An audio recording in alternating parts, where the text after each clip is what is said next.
America once built the world's greatest navy. Now, one startup wants to build its future. The next revolution in American naval power isn't coming from a giant defense contractor. It's coming from a startup. Forget aircraft carriers. The next American arsenal is being built by a startup, and it's already seen war.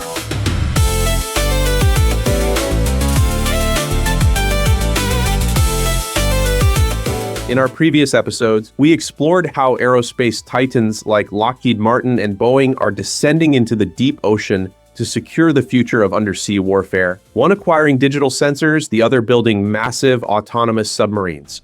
But while these legacy giants fight for dominance in the silent abyss, a new battle is erupting on the surface, and it is being fought by an unlikely contender. Saronic Technologies is not a century-old aerospace conglomerate or a traditional shipbuilder. It is a venture-backed startup founded just 4 years ago in Austin, Texas, that is now preparing to challenge the very foundations of American naval power. While Boeing and Lockheed are adapting their existing DNA to the maritime domain, Saronic was born autonomous, designing unmanned vessels from the ground up with software and artificial intelligence as their core architecture. This fundamental difference in origin is what makes Saronic one of the fastest growing disruptors in the defense industry today. The company began small, building the 25-foot Corsair autonomous surface vessel that could be deployed in swarms, but it quickly caught the attention of the U.S. Navy, securing $350 million in contracts for its unmanned systems. Unlike the Orca, which is still undergoing testing and delivery delays, Saronic's vessels have already crossed a critical threshold that no amount of simulation could replicate. They have seen actual combat. On Sunday, 3 Corsairs were part of an attack on the Iranian naval base at Bandar Abbas that struck a repair pier and an Iranian midget submarine. This transition from a small drone boat manufacturer to a potential giant of the American naval industrial base is not just a business expansion. It is a paradigm shift that threatens to upend the established order of naval shipbuilding, where giants like Huntington Ingalls and General Dynamics have reigned supreme for decades.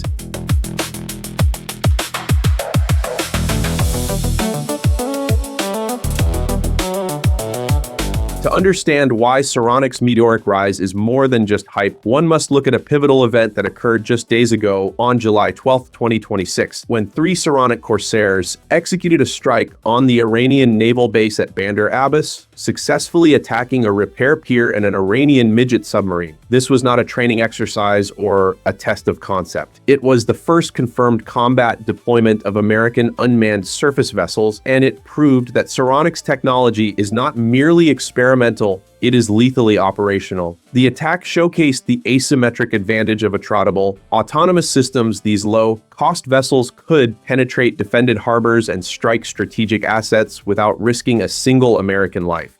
In stark contrast to Boeing's Orca, which is still navigating the complex path toward operational integration, Saronic's fleet has already proven its value in a high-stakes geopolitical flashpoint. This combat record validates the core argument of autonomous warfare advocates that speed, intelligence, and swarming tactics can outmaneuver traditional naval power.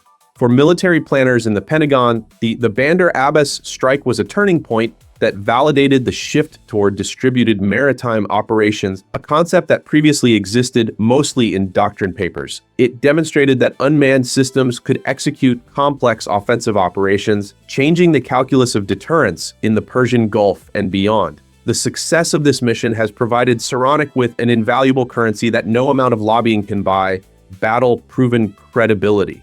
Consequently, this operational legitimacy fueled investor and military confidence, paving the way for Saronic's most audacious gambit yet, a $3.2 billion shipyard that would redefine American manufacturing.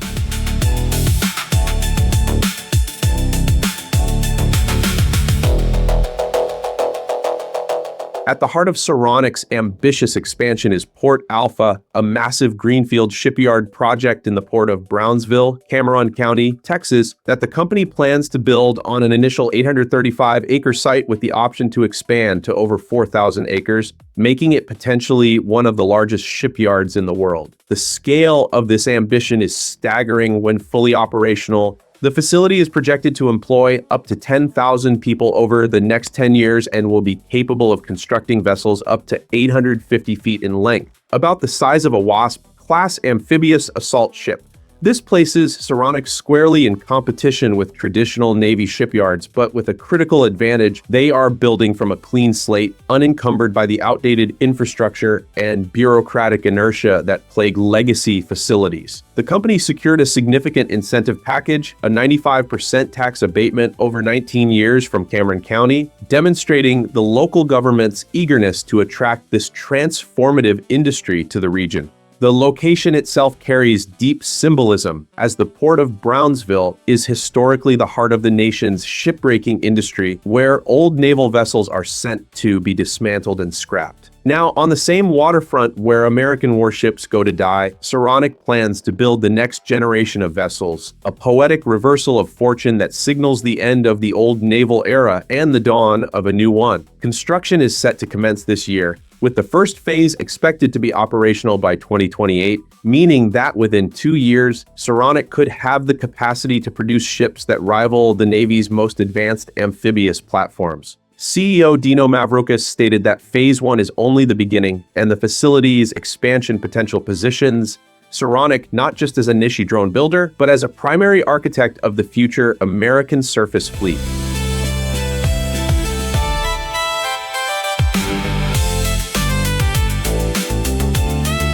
The most profound distinction between Saronic and its competitors, however, lies not in the size of its shipyard, but in its fundamental philosophy of shipbuilding, which CEO Dino Mavroukis describes as incorporating a level of technology and autonomy that the industry has never seen before. Traditional shipyards follow a linear, decades-old process. They first design the hull and steel structure, then integrate electronics and weapons, and finally add software as an afterthought. Saronic is inverting this model entirely, prioritizing software architecture, autonomy stacks, and AI-driven combat systems as the primary design drivers, with the physical hull serving as a platform for these digital capabilities. This software-defined approach allows for rapid iteration and upgrades, meaning that a ship built today can be updated with new software and AI models tomorrow, effectively evolving its combat capabilities without requiring expensive and time-consuming dry dock overhauls. Mavroukis made a striking admission that reveals the true ambition behind Port Alpha. While the ships they build might not be fully unmanned on day one, they are being designed from the very beginning to be completely unmanned over time. There's no reason that you can't unman those ships completely, he said, as the technology matures and regulatory frameworks evolve. By doing so, Saronic is not merely building ships. It is building an ecosystem where the distinction between a drone and a warship becomes increasingly irrelevant. This shift effectively transforms the burden of naval superiority from expensive steel modifications to rapid software integration, allowing the U.S. Navy to adapt to new threats at the speed of technology rather than the glacial pace of traditional procurement.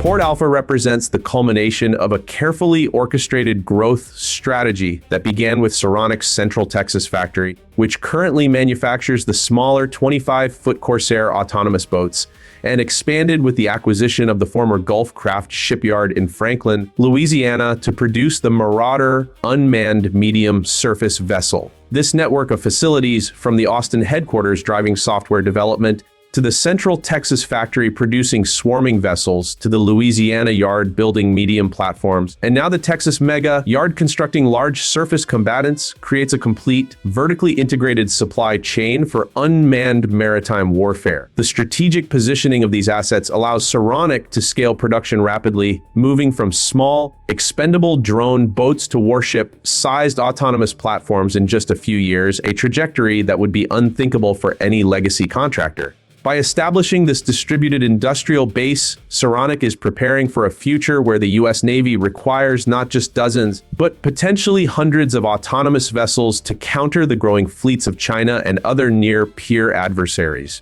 The rendering released by Saronic showed notional ships resembling San Antonio-class amphibious warships under construction, featuring bulbous bows and modular midship spaces designed for flexible payload configurations. This suggests that Saronic is aiming for the high end of the naval market, targeting the core of the Navy's future surface fleet requirements, rather than just competing in the niche drone boat segment.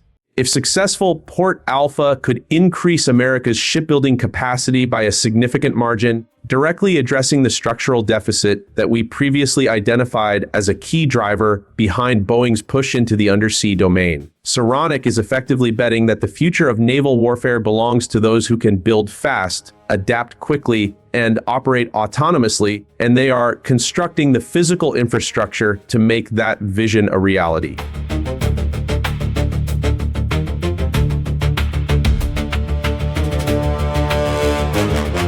As we look at the broader transformation of America's defense industrial base, a clear narrative emerges. The future of American sea power is no longer the exclusive domain of traditional shipyards or aerospace conglomerates, but is being contested by a new generation of technology-native startups that are redefining how warships are conceived, built, and deployed. Lockheed Martin bought the ears of the ocean, Boeing built the heavy fists of the abyss, and now Saronic is constructing the factories that will mass-produce the unmanned armada of the surface domain. Each of these players approaches the challenge from a different angle, but they all share a common recognition that the age of manned, steel-centric naval warfare is giving way to an era defined by autonomy, artificial intelligence, and distributed lethality. The contest is no longer just about who owns the deepest waters, but about who will build the critical infrastructure to sustain a technologically superior fleet at scale. Saronic's Port Alpha is not just a shipyard. It is a statement that the old ways of building warships are obsolete, and that the United States must innovate its industrial base if it is to maintain its maritime dominance against increasingly capable adversaries. The question that remains for military planners and policymakers is whether the established giants of defense can evolve quickly enough to compete with insurgent companies that were born in the age of AI. While Boeing and Lockheed leverage their massive resources and political connections to adapt their aerospace expertise to the sea, Saronic is leveraging its battle-proven track record and software-first culture to leapfrog an entire generation of shipbuilding. This is the new American arsenal, built not by steel alone, but by data, code, and the audacity to start over from scratch.